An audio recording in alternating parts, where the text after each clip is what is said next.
பேடசுமா லியோதேசுமா பேடசுமா ஒரு சாம ஓடிடு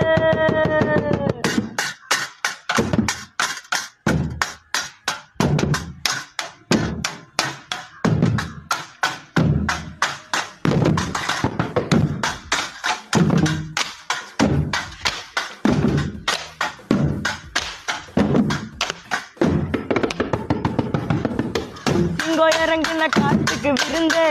இவ வேட்டைக்கு சதரனும் பயந்து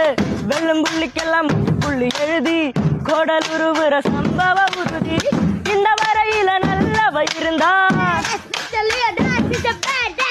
இந்த கதையில ராட்சச முகந்தா மத்தி குச்சியில் எரிமலம் அவனே நெருங்காத நீ கொலசாமிய வேண்டிக்கோவாமே